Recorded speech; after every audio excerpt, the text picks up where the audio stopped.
Landscape வந்து ரொம்ப ரொம்ப ஆச்சரியமாச்சு. இந்த வாட்டி நான் புரிஞ்சுக்கிட்டது வந்து, நான் வந்து கிட்டத்தட்ட ஒரு 2000 ஃபோட்டோஸ் எடுத்து என் அசிஸ்டன்ட்ஸ்க்கு அனுப்புனேன்.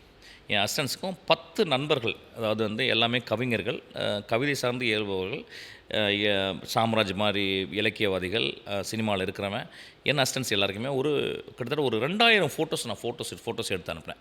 ஃபோட்டோஸ் எடுக்கும்போது ஒரு ஷாட்டு, ஒரு லேண்ட்ஸ்கேப் எடுக்கும்போது அந்த லேண்ட்ஸ்கேப்புடைய ஸ்கேலை வந்து கொஞ்சம் மிட்லையும், கொஞ்சம் க்ளோஸ்லையும், கொஞ்சம் வைட்லையும் எடுத்து பார்த்து எந்தெந்த ஷாட்டு கரெக்டாக இருந்துச்சோ, நல்லா இருந்துச்சோ, அது என்ன அனுபவத்துலேருந்து எல்லாருக்குமே அனுப்புனேன். ஸோ நான் வந்து பார்க்கும்போது நான் சொன்னேன் வந்துட்டு, இதெல்லாம் நீங்கள் லேண்ட்ஸ்கேப் பற்றி ஸ்டடி பண்ணுங்கள் அப்படின்னு சொல்லிட்டு. என்ன ஒன்று புரிஞ்சுக்கிட்டேன்னா, இந்த கேமரா லென்ஸ் அப்படின்றது வந்து நம்ம நினச்சிக்கிருக்கோம் வந்து ஒரு லேண்ட்ஸ்கேப்பை அது வந்து கேப்சர் பண்ணின்னு நினைக்கிறோம்ல, அது பெரிய பொய் அப்படின்னு தெரிஞ்சுது. ஏன்னா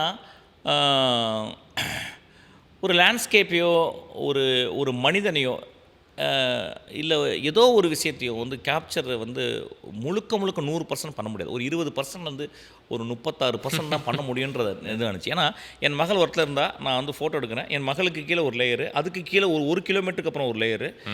இதை வந்து பார்த்தீங்கன்னா எல்லாமே மெர்ஜ்டாக இருக்குது. அப்போ என்ன ஆகுது இல்லையா? என் கண்ணால் பார்க்கும்போது அப்புறம் ஏதோ ஒரு வகையில் வந்து அது வந்து ஒரு லிமிட்டடான மீடியம் அப்படின்னு தெரிஞ்சுது.